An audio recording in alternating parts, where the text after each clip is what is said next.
इनका नाश नजदीक आ गया, ये गिर गया, अब इनको घेरना है चारों तरफ से प्लांट है। ये आपको ये गलत तरीके के एजेंडे देंगे, कभी पंजाबी कहेंगे, कभी खालिस्तानी कहेंगे, कभी अफगानिस्तानी कहेंगे, कभी छोटा बड़ा किसान कहेंगे, कभी एक प्रदेश का कहेंगे।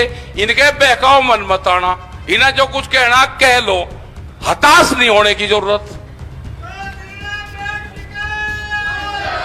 2 घंटे ये दिल्ली फिर कान खोल कर सुन लो, अगर छेड़खानी करी के 2 घंटे के कॉल पे है हमारे सारा किसान अपने खेत में काम करता है, ट्रैक्टर का डीजल भरवा के दिल्ली की तरफ को मुंह कर रखा है सबने।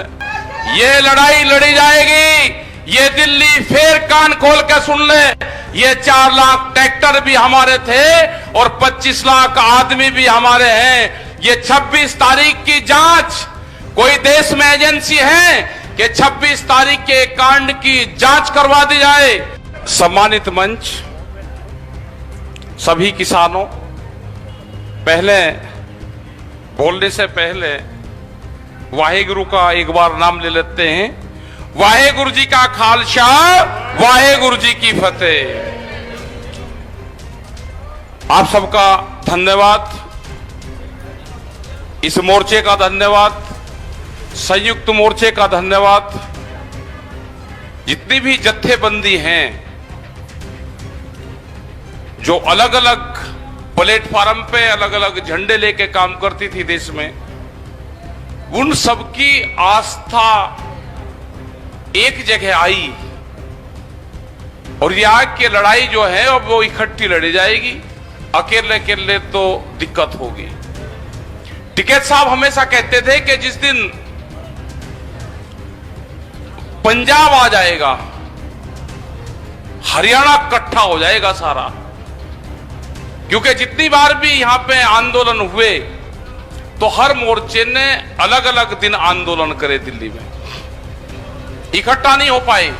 टिकैत साहब की बड़ी इच्छा थी कि एक आंदोलन वो हो कि जिसमें पूरा देश का एक आंदोलन बने, और वो आंदोलन जब बन सकता है जब हरियाणा आएगा उठ के। हरियाणा का कुछ क्षेत्र आता था, आंदोलन करते थे, चले जाते थे। पंजाब का भी कुछ क्षेत्र आता था, क्योंकि अलग अलग जत्थेबंदी अलग अलग डेट पाते थे, अलग अलग तारीखों पाते थे।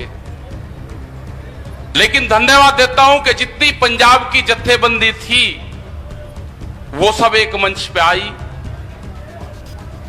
वे जुड़े, और उनके जुड़ने से हरियाणा जुड़ा, उत्तर प्रदेश जुड़ा, राजस्थान जहां पे कभी मोर्चा लगता ही नहीं था, मोर्चे कमजोर रहते थे हमेशा, वो 8 नंबर हाईवे कभी घिरा नहीं।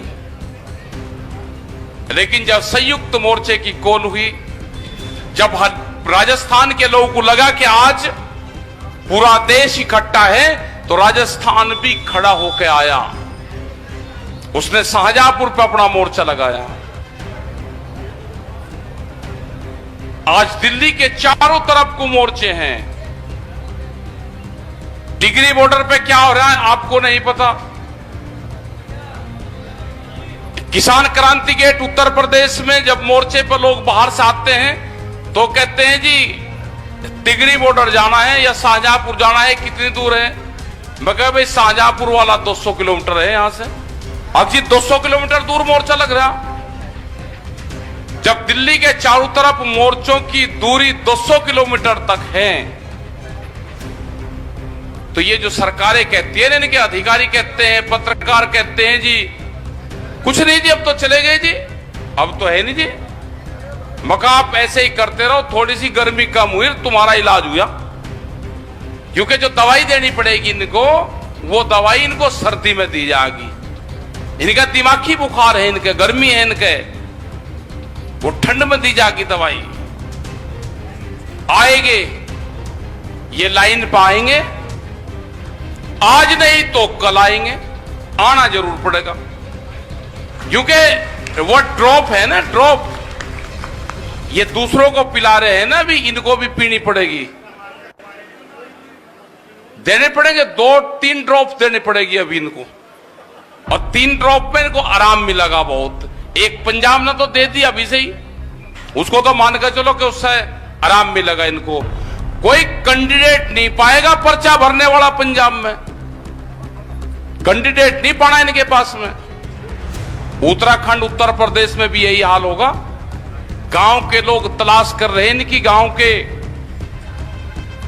वे कह रहे भाई आ तो जाओ, क्योंकि जो नंगा नाच जिला पंचायत के चुनाव में हुआ, संविधान की धज्जियां उड़ी, संविधान के पर्चे फाड़े गए, यह हुआ उत्तर प्रदेश के चुनाव में।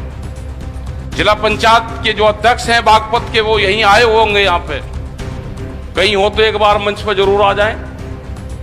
वो 200 किलोमीटर दूर बागपत से एक फर्जी महिला खड़ी करके और कहा जी पर्चा वापसी ले लिया।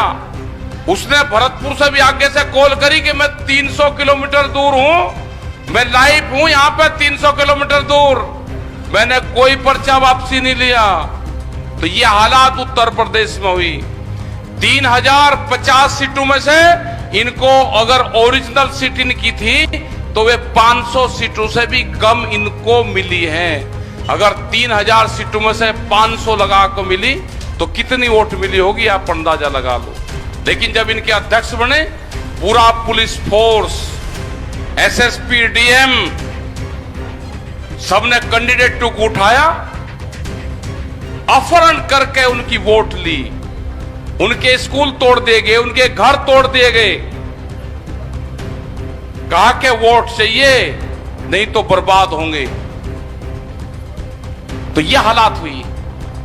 जनता देख रही, जब डायरेक्ट चुनाव होगा जनता ने को देखेगी। संयुक्त मोर्चे ने जो फैसला करा है, उस फैसले पे उत्तर प्रदेश, उत्तराखंड खरा उतरेगा। जाएंगे गांव गांव में। संयुक्त मोर्चा कोई कमजोर संगठन नहीं है। संयुक्त मोर्चे के 40 लीडर हैं। जब 40 लीडर उत्तर प्रदेश और उत्तराखंड की जमीन पर जाएंगे तो कितनी सभाएं होंगी, कितनी बात होंगी, बताएंगे हम जाके वहां पे। हम आज भी कहते हैं कि बिजली का रेट आप हरियाणा के बराबर कर दो। हरियाणा में 35 रुपए हार्स पावर है, उन्हीं की सरकार है। उत्तर प्रदेश में 175 रुपए हार्स पावर बिजली का रेट। पंजाब में फ्री 15, और 15 होकर भी उनको बैठने नहीं दे रहा हरियाणा। उनके मंत्री को जमीन पे नहीं बैठने देता। 15 का रेट करते, अगर इनका 175 का रेट हो जाए तो ये क्या हाल करेंगे इनका। इनका इलाज होना जरूरी है सबका, पूरे देश से। ये लुटेरे हैं, इनको देश से भगाना पड़ेगा, भगाना। सत श्री अकाल जी। कल भी एक मेंबर होगा यहां पे जो प्रमुख बनते हैं, वो इंडिपेंडेंट चुने गए 3 लोग। उनको जो उनका सर्टिफिकेट था वो नहीं दिया, 2 को दे दिया। जिसने बीजेपी का ये ओढ़ लिया उसको दे दिया। उसने नहीं ओढ़ा, उसने भारतीय किसान यूनियन में आस्था जताई कि मैं भारतीय किसान यूनियन का हूं, था और रहेगा। उसको नहीं दिया, कह लगा ये जो पटका है ना ये बीजेपी का ओढ़ना पड़ेगा, आ जा। उसने कहा कि नहीं आऊंगा। हमारी जब बात हुई हमने कहा या तो दे दो भाई, नहीं तो फौज आने लग रही। बागपत कलेक्ट्रेट पे कोई आई तो रात ही बुला के इसको कह दिया भाई सुबह ही ले जाना। दे दिया उसको। पर्चे नहीं देते, जितने हैं को कार्ड नहीं देते। तो इनका इलाज होगा। इनका ये जब गांव में जाएंगे तो इनका इलाज होना जरूरी है। उत्तर प्रदेश में, उत्तराखंड में चुनाव आएंगे तो पूरा चुनाव में जो संयुक्त मोर्चे की गाइडलाइंस होगी, उत्तर प्रदेश का किसान, वहां का मजदूर, वहां का व्यापारी, वहां का दुकानदार, महिलाएं, इनको कोई वोट नहीं दे रहा। हम गांव गांव में जाएंगे। गन्ने का करीब 10,000 करोड़ रुपया से ज्यादा उत्तर प्रदेश का बकाया है और पूरे देश का 22,000 करोड़ रुपया गन्ने का बकाया है। यही हाल आलू के किसान का है, यही हाल धान के किसान का है। जो ये कहते हैं ना कि एमएसपी पे खरीद होगी, एमएसपी थी, है और रहेगी। कल एक टीवी चैनल पे इनका एक बीजेपी का बड़ा नेता उस पे था। हमने कहा भाई एयरपोर्ट जो जेवर एयरपोर्ट है कितनी दूर है? उसने कहा जी दिल्ली से 50 किलोमीटर दूर। तो दिल्ली से 50 किलोमीटर दूर मूंग पे एक आंदोलन चल रहा है। मूंग उसका रेट है 7,500 रुपए क्विंटल एमएसपी और वहां पे उसकी खरीद हो रही है 4,000 रुपए 500, 4,500 रुपए क्विंटल, 3,000 रुपए का नुकसान है। हमने कहा भाई दिल्ली कहां पे बिकेगा वो बता दो हमें जरा, हम उसको दिल्ली ले आते हैं। 50 किलोमीटर दूर तो ट्रैक्टर चला के आ जाएगा, उसकी जगह बता दो। गायब हो गया, वहां से बोला नहीं। तो यही हाल धान का है। जो ये कहते हैं ना कि पंजाब में सारी खरीद होती है, हरियाणा में खरीद होती है। हरियाणा में खरीद नहीं होती। बिहार से 800 रुपया क्विंटल में धान की खरीद होती है, आपके नाम से वो पंजाब में बिकता है, एमएसपी पे बिकता है। जो व्यापारी हैं, जो बड़े व्यापारी हैं, वे उसको खरीद के जाते हैं वहां पे। सब साठगांठ है इनकी। आज भी गेहूं का रेट 1200 से 1400 रुपया क्विंटल है, वहां से खरीद हो रही है और उसको एमएसपी में बेचा जाता है। जब ही तो कहते हैं कि इतनी खरीद कर दी, कोई खरीद नहीं हो रही। ये इसीलिए एमएसपी पे कानून बनाना नहीं चाहते। जिस दिन एमएसपी पे कानून बन जाएगा उस दिन बिहार के किसान को और बंगाल के किसान को भी लाभ होगा। जब संयुक्त मोर्चे के लोग बंगाल में गए, ये बीजेपी के पार्टी के लोग जो वहां से चुनाव लड़ रहे थे, ये कह रहे थे जी एक मुट्ठी चावल हमको दे दो। हमने उनको कहा कि एक मुट्ठी चावल के साथ में आपकी वोट भी मांग रहे हैं। ये दिल्ली के लोग आए, चमचमाती कोठियों में रहते हैं, आप इनसे कहो कि एमएसपी भी इसकी दे दो साथ साथ। तो ये गायब हो गए वहां से सारे। और जब भी वहां पे खेला हुआ, ये कहते हैं जी ममता बनर्जी से मिले। ममता बनर्जी से नहीं मिले हम मिले वहां की बंगाल की मुख्यमंत्री से। जैसे केंद्र सरकार में इनके मंत्रियों से मिलते हैं, तो हम कोई बीजेपी के लीडर से मिलते हैं क्या? जो नरेंद्र सिंह तोमर हैं, ये बीजेपी के आदमी हैं? ये भारत सरकार के मंत्री हैं। आप इनसे कहो ना किसी से कि हम बीजेपी के मंत्री हैं, ये यही कहेंगे ना ये भारत सरकार के मंत्री हैं। हम इनसे इसलिए मिलते हैं। ये आंदोलन 8 महीने हो गए।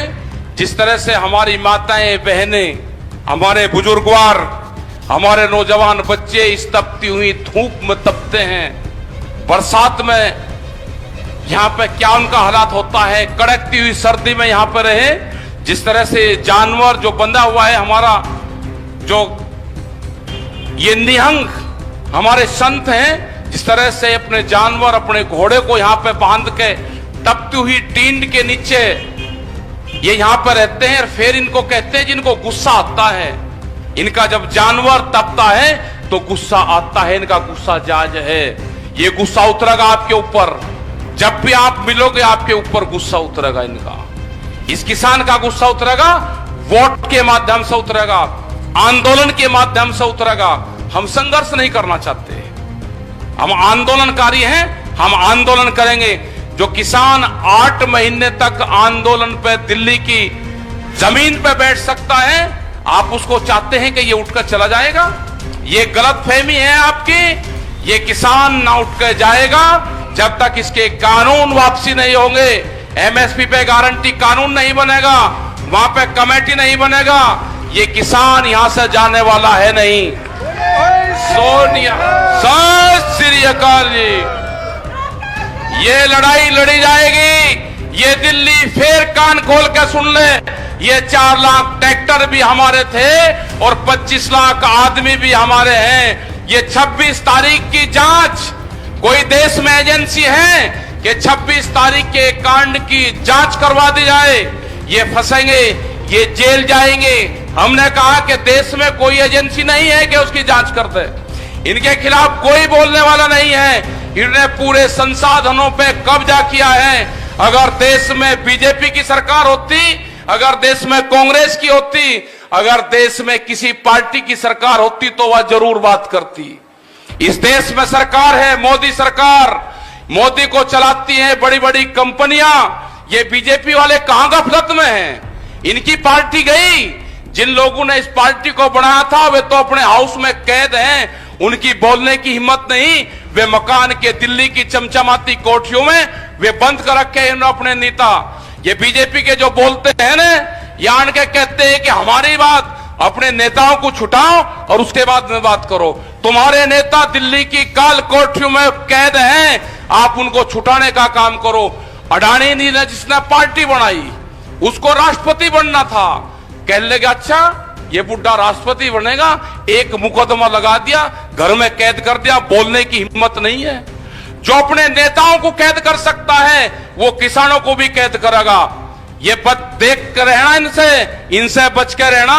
जो निखर वाले थे ना, इनको पेंट मिली है, अब इनका प्रमोशन हुआ है, तलाश उनकी करना है। जो विचारधारा इनकी गांवों में चली गई, ये बहुत खतरनाक लोग हैं। उन्होंने एक बोर्ड बनाया है अभी, नारियल बोर्ड, उसमें कहा कि प्राइवेट आदमी आएगा ना, प्राइवेट आदमी नहीं आएगा, संघ का आदमी आएगा, जिसने उसका 40 दिन का कोर्स कर रखा होगा, जिसने 8 दिन का कोर्स कर रखा होगा, वे लोग वहां पाएंगे। अभी 400 आईएएसओ की भर्ती होनी है बगैर एग्जाम के। मेरा देश का नौजवान कहां जाएगा? ये नौजवान कहां जाएगा? नई भर्ती होगी जिसकी उम्र 40 साल से 60 साल तक, 70 साल तक होगी। नहीं परमिशन कर रहे हैं, उनको आईएएस बनाया जा रहा है, सीनियर आईएएस अधिकारी बनेंगे वे। आप पटेंगे वक्कल, चिंता ना करें। तो यह होगा देश में, सब संसाधनों पे कब्जा होगा, इन लुटेरों को भगाना पड़ेगा। ये देश का आखिरी लुटेरों का बादशाह साबित होगा। ये जाएगा, यहां से भागेगा, ये इसको पकड़ना पड़ेगा, इसकी पूंछड़ पाड़ के जब इसको गुजरात भेजना पड़ेगा। ऐसे नहीं भेजना लांडा करके भेजेंगे, वैसे नहीं भेजना। ये आएगा काबू, भागेगा, ये भागते हुए पे पकड़ना पड़ेगा, भागेगा। लुटेरे आगे देश में, लुटेरे। और ये जो क्षेत्र है ना, इसने गलत छेड़खानी कर दी। ये दिल्ली के 300 किलोमीटर का जो क्षेत्र है, 400 का, ये बेहद खतरनाक है। इसने मुगलों के साथ में लड़ाइयां लड़ी, इसने आजादी की लड़ाई लड़ी।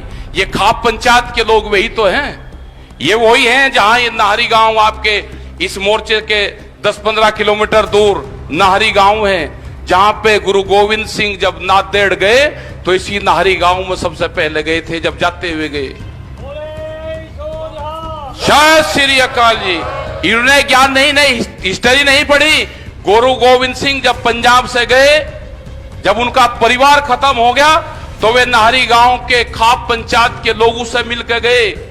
यहां के लोगों को ने बताया कि मैं जा रहा, मेरा परिवार तो नहीं रहा, मैं किसी को आपके पास में भेजूंगा, उसकी मदद करना। बंदे बहादुर जी यहां पे आए, इस नाहरी गांव में आए। वे 3 महीने नाहरी गांव में रहे, मुजफ्फरनगर की खाप पंचायत में रहे, सोरम में गए। और यहां से खाप पंचायत के लोग इकट्ठे हुए, 4700 लोग खाप पंचायत के बंदे बहादुर के साथ में यहां से गए। और जो सरहद फतेह करी, वो खाप पंचायत का बड़ा रोल उसमें था। वो सरहद फतेह करी तो यहां से 4700 लोग गए थे, यहां से उत्तर प्रदेश, हरियाणा से। और जब सरहद फतेह हुई थी उसके बाद में वहां से सब लोग जुड़े। सरहद फतेह जब हुई, जब यहां से लोग गए, आप लोग सब जुड़े, तो गुरुओं का संबंध खाप पंचायत से रहा है। गुरुओं का संबंध हमारे से रहा है। ये हम गुरु परंपरा को मानने वाले लोग हैं। इन्होंने छेड़खानी करी है। 72वां गणतंत्र दिवस था, आप ध्यान से सुन लो। 72वां गणतंत्र दिवस था, उसका अंक होता है 9 और 9 अंक है गुरु का। इन्होंने गुरु के शिष्यों से छेड़खानी करी, गुरु को ललकारने की कोशिश करी। ये बर्बाद होंगे, बचने के नहीं, ये ध्यान रख लेना। इन्होंने गुरु को छेड़ने की कोशिश करी, ये बचेंगे नहीं, ये जाएंगे। 9 के अंक को छेड़ा है, 9 का अंक है गुरु का। आप चिंता नहीं करना, ये सब गुरु परंपरा को मानने वाले लोग हैं, सारे कड़ाधारी हैं, कड़ाधारी, ये सारे के सारे कड़ाधारी हैं, गुरु परंपरा को मानने वाले हैं, हम भी कड़ाधारी हैं, चिंता ना करना, सारे वही हैं। ये इनका नाश नजदीक आ गया, ये गिर गया, अब इनको घेरना है, चारों तरफ से प्लान थे। ये आपको ये गलत तरीके के एजेंडे देंगे, कभी पंजाबी कहेंगे, कभी खालिस्तानी कहेंगे, कभी अफगानिस्तानी कहेंगे, कभी छोटा बड़ा किसान कहेंगे, कभी एक प्रदेश का कहेंगे। इनके बहकाओ मन मत आना, इन्हें जो कुछ कहना कह लो, हताश नहीं होने की जरूरत। 2 घंटे ये दिल्ली फिर कान खोल कर सुन लो, अगर छेड़खानी करी के 2 घंटे के कॉल पे है हमारे सारा किसान, अपने खेत में काम करता है, ट्रैक्टर का डीजल भरवा के दिल्ली की तरफ को मुंह कर रखा है सबने। अगर छेड़खानी करी, हमारे पास में सब सिस्टम है, सारा सब संसाधन है हमारे पास में। ट्रैक्टर पे बम्पर मजबूत रखना, ट्रैक्टर ही आंदोलन का साथी है, उसको कमजोर नहीं होने देना। ट्रैक्टर तो किसान का टैंक है, टैंक। जब ये भी होगा कि सिद्धि भी होगी एक दिन ट्रैक्टर से, पशु के साथ में इनके टरकू से भी होगी सिद्धि। बम्पर लगवा कर रखना, बम्पर मजबूत। एक को कहीं कहीं ट्रैक्टर घेरेंगे, जैसे रास्ते में लगा रखे थे ना, ट्रक लगा दिए रेती के भर 4 ट्रैक्टर लगेंगे, नीचे पाओगा सब। तो हम चिंता ना करना, ट्रैक्टर ही इसका साथी होगा। ये कहते हैं जी आपने ट्रैक्टर का नाम ले दिया, क्यों कहीं का ले भाई? जो जब बंजर जमीन में कुछ चलेगा, वो दिल्ली की चमचमाती सड़कों पर नहीं चलेगा, वो चलेगा दिल्ली की चमचमाती सड़कों पे। चलाकर दिखाया, तुम्हारी हिम्मत थी, रोक नहीं पाए तुमने धोखा करा, रोक नहीं पाए। 25 लाख आदमी था और 4 लाख ट्रैक्टर था। जब जरूरत होगी संयुक्त मोर्चा तय करेगा, ये दिल्ली में फिर आएगा, ये फिर आएगा दिल्ली में। तो आपका बहुत बहुत धन्यवाद, मेरी माताएं बहनों का धन्यवाद, जो माताएं बहनें यहाँ पे 40 और 45 डिग्री टेम्परेचर में है, सर्दी में यहाँ पे है, बरसात अब आएगी उसमें यहाँ पे है। तो ये सरकारों को सोचना चाहिए कि तुम्हारा इलाज तो यही तो करेंगे, जितना तरसाओगे उतना ही इलाज करेंगे।